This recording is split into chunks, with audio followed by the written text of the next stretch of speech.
አሁን ላይ ለውጥ አለ ወይም የለም የሚለው ከትላንትና ከኢህአዴግ አንጻር መታየት የለበትም ባይ ነኝ። መታየት ካለበት ራሱ የዛሬውን ብልጽግና ከትላንቱ ብልጽግና እናነጻጽር።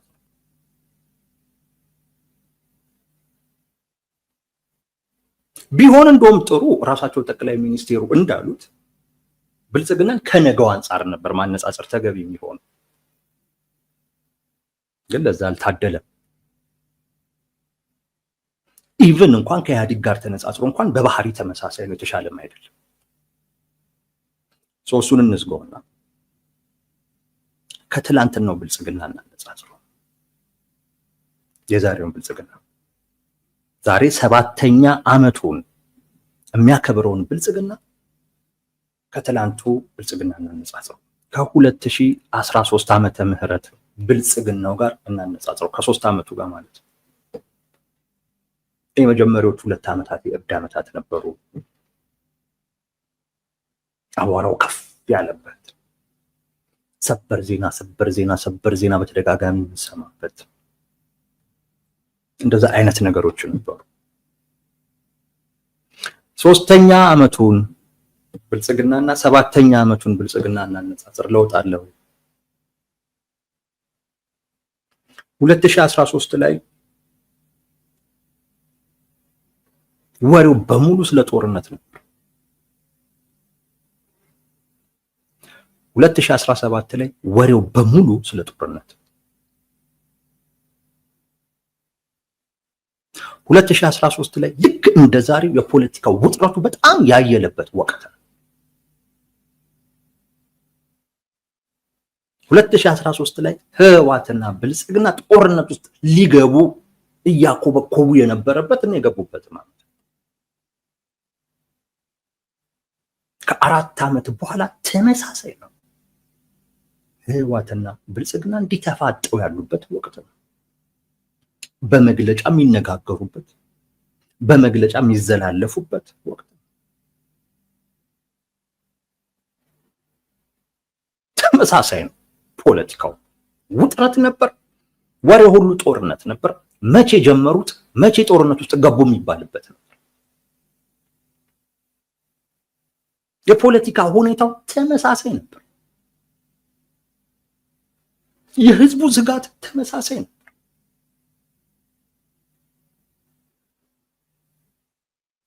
ተመሳሳይ ልዩነት ያለው በአሰላለፍ ረገድ ነው።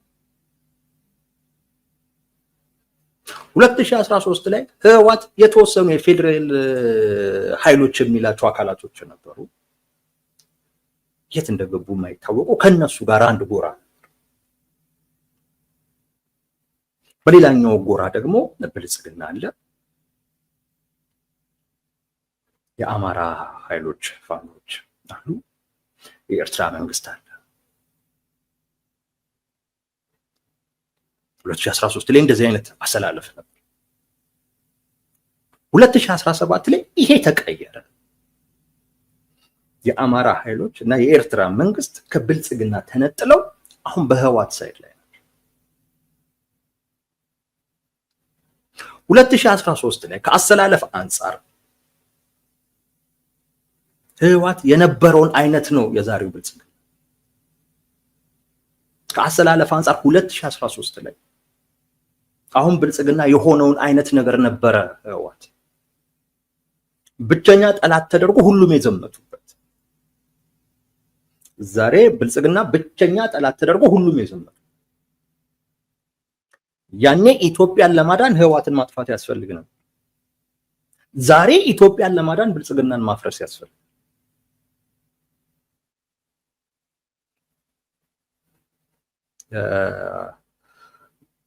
አስረስ ማረ በሱ ላይ እንኳን ብዙ አስተያየት አልሰጥም። ዛሬ ግን ከብልጽግና ጋር መስራት የሀገር ክህደት መፈጸም ነው የሚል አስቂኝ ነገር ሲናገር ሰምቼዋለሁ።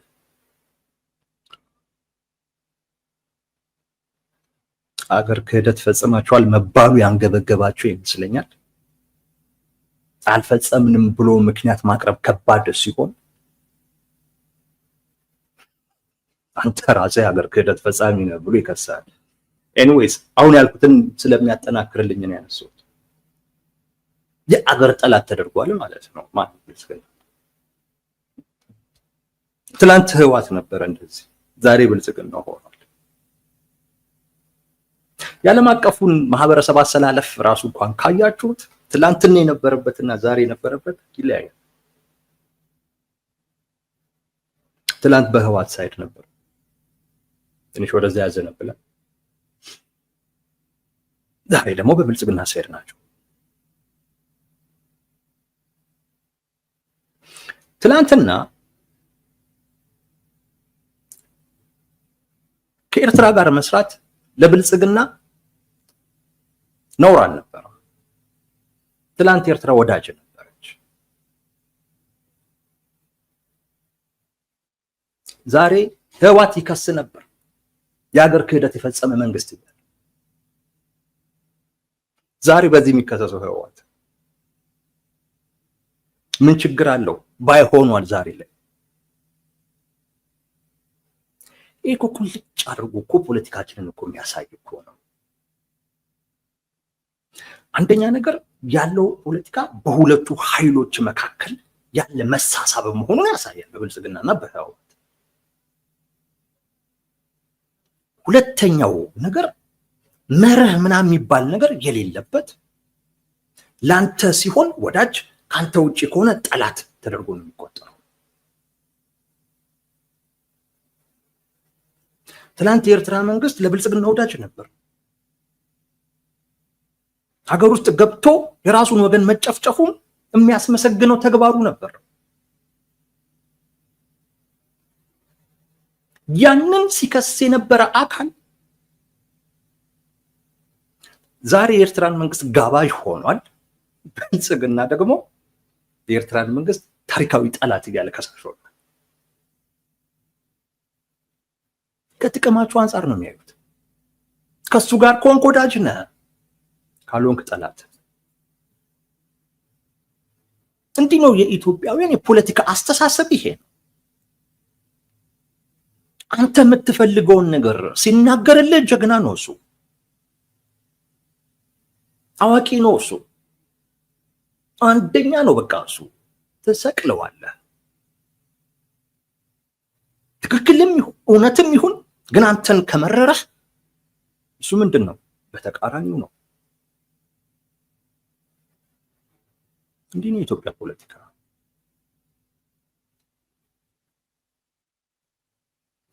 በእንደዚህ አይነት መልኩ የት እንደምንደርስ አላውቅም። ሰው ለውጥ አለ ወይ ነው? ትላንትም ጦርነት ሊጀመር ነው የሚል ስጋት ነበረው ህዝቡ፣ ዛሬም አለው።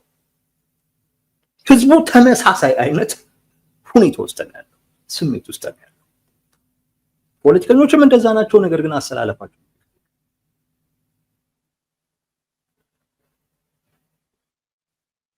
ስለዚህ እንኳን ከኢህአዴግ ጋር ተነጻጽሮ ይቅርና ራሱ ብልጽግና ከ4 ወይም ከ5 ዓመት በፊት ከነበረው ማንነት ጋር ተነጻጽሮ ለውጥ የለውም።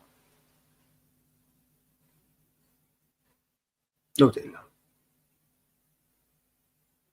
የሆነን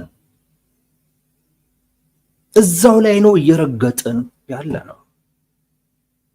ለዛ ነው ብልጽግና ከነገው አንጻር ማታነጻጽረው። ከሞተውም ጋር አነጻጽረው ተመሳሳይ ነው። ከራሱ የትላንት ማንነትም ጋር አነጻጽረው ተመሳሳይ ነው።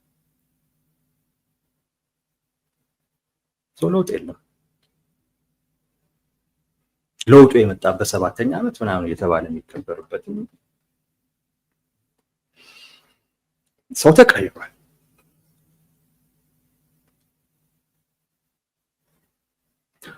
እሱም ተገቢ ነበር፣ ስህተት አልነበረም። ያጽጽ የዛ ታሪክ አባል ነን እኛ። ልክ ነበር፣ መቀየር ነበረባቸው እነዛ ሰዎች። ግን የስርዓት ለውጡ ይመጣል በሚል ተስፋ ተቀብለነው ነበር፣ አልሆነም። የለውጥ ኃይሉ ትልቅ ተስፋ ነበረው።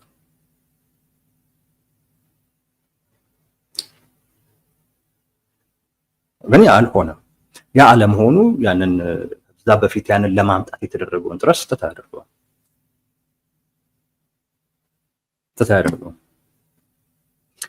ስላልመጣ አሁንም ለለውጥ እንቀሳቀሳለን እስኪመጣ ድረስ። በቀላሉም አይመጣም።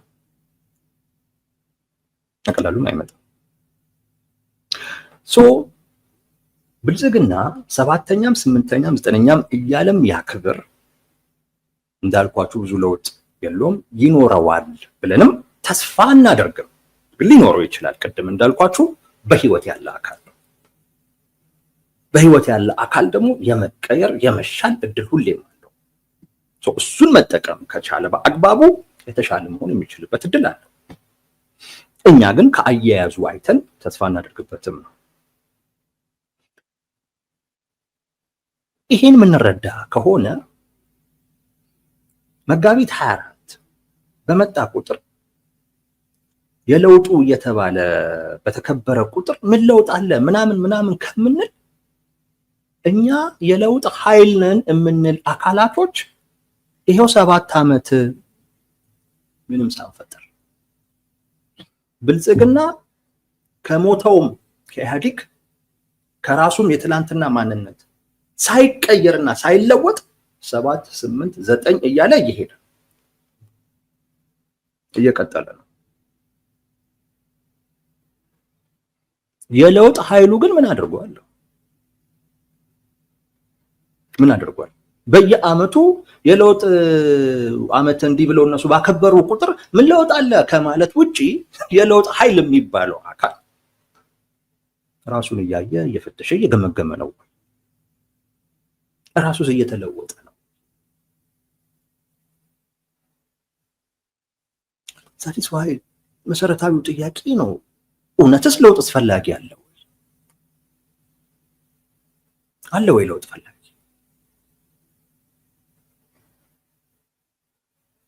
በትክክል ለውጥ የሚፈልግ ለዛ የተሰባሰበ ለዛ የተደራጀ ለዛ የሚንቀሳቀስ ለዛ ህዝቡንም የሚያስተባብር ንቅናቄ የሚፈጥር ኃይል አለ ወይ? የለም። ይሄ እስከሌለ ጊዜ ድረስ ነው ማለት ብልጽግና ይቀጥላል። ይሄ እስከሌለ ድረስ ብልጽግና ይቀጥላል። በተሰባሰበ አይነት ለውጥ ለማምጣት የሚፈልግ አካል በተበታተነ ደረጃ አሉ። በተበታተነ ደረጃ ለውጥ የሚፈልጉ አካላቶች አሉ። ስለ ለውጥ ነው እያወራሁ ያለው። ተራው የኔ ነው ስለሚለው አካል እንደዚህ ውስጥ እንዳታስገቡት። እሱን የሚል አካል አለ። እሱን ግን የለውጥ ኃይል አድርገን አናየው። ተራው የኔ ነው ብሎ ለዛ የሚንቀሳቀስ አካል አለ። እሱ የለውጥ ኃይል አይደለም። እሱ ተረኛ አካል ነው። ተረኛ አምባገነን ሆኖ መቀጠል የሚፈልግ፣ ተረኛ በዝባዥ ሆኖ መቀጠል የሚፈልግ አካል ንግግሩ ያስታውቃል። የሚይዛቸው አቋሞች ያስታውቃል። በትክክል ለውጥ የሚፈልገው አካል ለውጥ ኢን ሴንስ ወደ ዴሞክራሲያዊ አይነት ስርዓት ኢትዮጵያ እንድትሸጋገር የሚፈልገው አካል በተሰባሰበ ደረጃ ይህ አካል የለም። በተበታተነ አይነት መልኩ ነው ያለው። የትስ ነው ያለው ደግሞ ካላችሁ እዛው የሞተው አካል በዛ ዙሪያ ላይ ተሰባስቦ ነው። የሱን ያን አካል ነፍስ ለመዝራት የሚንቀሳቀሰው እዛ ነው። ቅድም እንዳልኳችሁ በብልጽግናና በህወሓት መካከል ህወሓት እኮ አልሞተም ህይወት አለው ምናምን ነገር ልትሉኝ ትችላላችሁ። ፖለቲካሊ የሞተ ድርጅት ነው። በቃ ተፈጥሯዊ ሞቱን ነው የሚጠብቀው። ተፈጥሯዊ ሞቱን ነው የሚጠብቀው። ያው የመጨረሻው ገዳዩ ደግሞ ራሱ የትግራይ ህዝብ ነው። ሌላው ጋር ሞቷል። ትግራይ ውስጥ አለ፣ እየታየ ነው። ለህዝቡ እየጠቀመ አይደለም። ህዝቡም እየታሰበው ነው። የመጨረሻውን ስንብት ከትግራይ ህዝብ ነው የሚያገኘው። ፖለቲካሊ ግን ሞቷል። 10 ጊዜ ጦርነት የሚፈልገው በዛ ሂደት ድጋሚ አንሰራራለሁ እነሳሳለሁ ብሎ ስለሚያስብ እንዲሁ ብተውት ተፈጥሯዊ ሞቱን የሚሞት አካል መለወጥ አይፈልግማ። ግትር ነዋ፣ አይሰማማ። አሁንም በትላንቱ መንገድ የሆነ አይነት ውጤት ማምጣት እንደሚችል ያስባል። ይሄ የለውጥ ኃይል ነው እምላችሁ አካል በዚህ ዙሪያ ተሰባስቦ ነው ያለው። ከዛ ተነጥሎ ራሱን ችሎ መቆም እና ፖለቲካው በዚህ የለውጥ ኃይልና በመንግስት መካከል ነው መሆን ያለበት። መሆን የነበረበት እንደዛ ነው። ነገር ግን ይሄ የለውጥ ኃይል የሚባለው አካል የመሰባሰብ ችግር ስላለበት፣ የመደራጀት ችግር ስላለበት፣ በአንድ የመቆም ችግር ስላለበት፣ ምናልባትም በራስ የመተማመንም ችግር ስላለበት የሌሎች አካላት አቅምን ተጠቅሞ ተጽዕኖ ስለመፍጠር ነው የሚያስበው።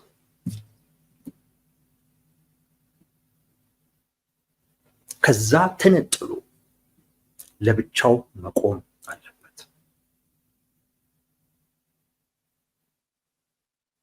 ከዛ መነጠል አለበት። ያለ ለውጥ የሚፈልግ አካል ካያችሁ ያው ብዙ አካባቢ ነው እንጂ ራሱ ተሰባስቦ አይመጣም። እና ተሰባሰበም ሲባል አይሰባሰብም።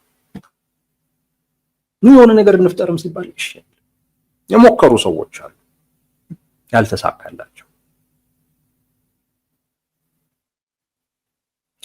ለውጥ ፈላጊ አካል አለ ወይ ካለ የለም። ያን እየሞተ ያለውን አካል ነፍስ ለመዝራት እንቀሳቀስ አካል ነው ያለው። እሱ ደግሞ አይሆንም። ኦልሬዲ እኮ ምን ተፈጥሮም እኮ ጊዜ ትቆርጥልሃለች። እንደ ድርጅት ሰርቫይቭ ማድረግ ከቻልክ ከአዲሱ ሁኔታ ጋር ሊያስኬድህ በሚያስችል አይነት መልኩ እንደ አዲስ መወለድ ይጠበቅብሃል። ያ ማለት በአስተሳሰብ መቀየር አለብህ፣ በአደረጃጀት መቀየር አለብህ፣ በስልት ሁሉ መቀየር አለብህ፣ በሰው ኃይል ሁሉ መቀየር አለብህ። አዲስ ሰው ነው መሆን ያለብህ። እንደዛ ስትሆን እንደ ድርጅት ሰርቫይቭ ልታደርግ ትችላለህ። እየሞተ ነው እምላችሁ በዛ አይነት መልኩ መቀየር ስለሚፈልግ ስለዚህ ሟች ነው እሱ።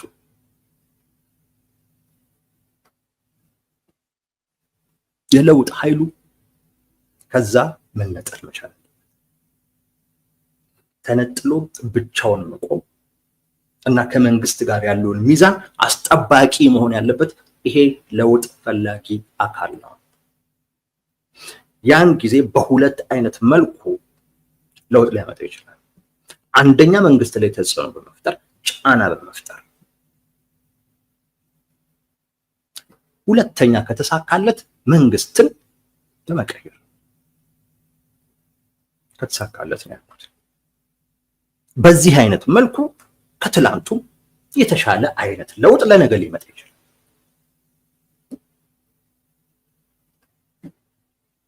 ለውጥ እንዲመጣ ማድረግ ያለበት ለውጥ የሚፈልግ አካል ነው።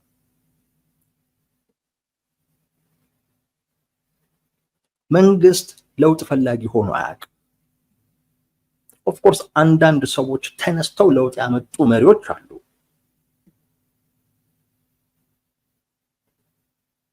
ነገር ግን እነሱ በቃ የራሳቸው ፍላጎት ላይ ብቻ አተኩረው ነው የሚሄዱት። ህዝቡን ሊቀየር የሚችል መሰረታዊ ነገርም ላይኖር ይችላል። ብቻቸውንም ያለ ያመጡ አይችሉም። ለውጥ ፈላጊ አካል ሊያግዛቸው ሁሉ ግዴታ ነው። ያን የለውጥ ሐሳብ ይዘው የመጡ አካላቶች ለውጡን ተቀብሎ ሊያግዛቸው የሚገባ የለውጥ ፈላጊ ሁሉ ሊኖር ይገባል። ኢትዮጵያ ውስጥ ለውጥ ፈላጊ የለም። ለውጥ ፈላጊ የለም። ለውጥ እንፈልጋለን ይላሉ፣ ግን ጥገኛ ናቸው እንዳልኳችሁ። በራሳቸው ተሰባስበው አቅም ፈጥረው ጫና ከማድረግ ይልቅ እየሞተ ያለ አካልን አቅም ተጠቅመው ተጽዕኖ ለመፍጠር ሲሞክሩ ነው የምታዩት። ያ የትም አያደርሳቸውም። እውነት ለመናገር የተወሰነ ጊዜ ብጥብጥ ምናምን እንደዚህ ሊፈጥር ይችላል። ምናልባት ደግሞ መንግስትም ደካማ ደግሞ ከሆነ የሚመጣው ውጤት ለሁላችንም የሚጎዳ ሊሆን ይችላል። የምንፈልገው ለውጥ የሚጠቅም እንዲሆን ከሆነ ከዛ ተነጥሎ ራስን ችሎ መቆም ያስፈልጋል። በሁለቱም በኩል ነው ያለው። አንዱም ለውጥ ፈላጊ በመንግስትም በኩል አንዱ በህወሓት በኩል፣ ሁለቱ ናቸው። በሁለቱ ውጥረት መካከል ያለ ነው የኢትዮጵያ ፖለቲካ። ለዚህ መሆን አልነበረበትም። ይሄ ስህተት ነው። ህወሓት ለውጥ ፈላጊ አይደለም።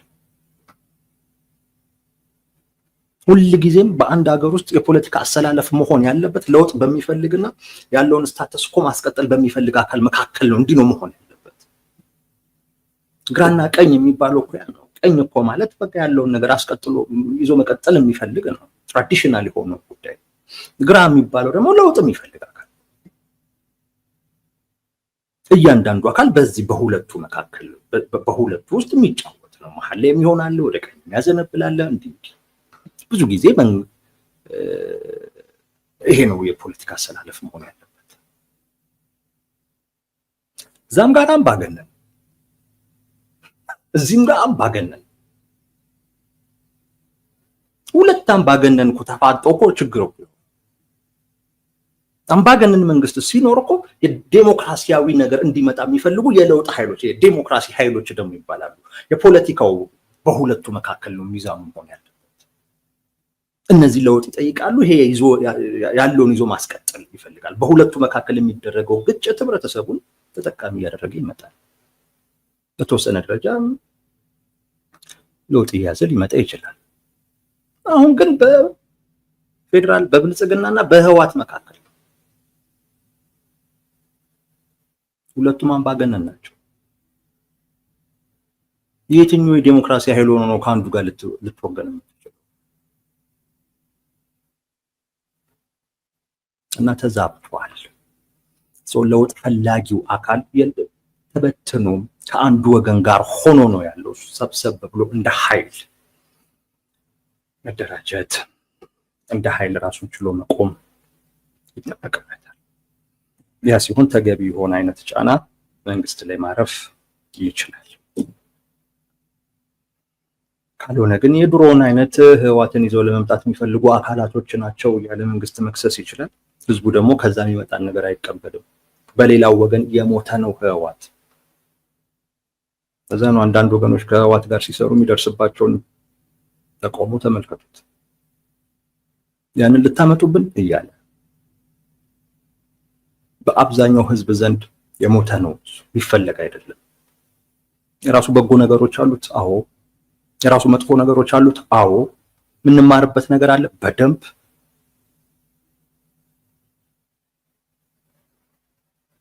ነገር ግን መልሶ ግን ይመጣ አይደለም።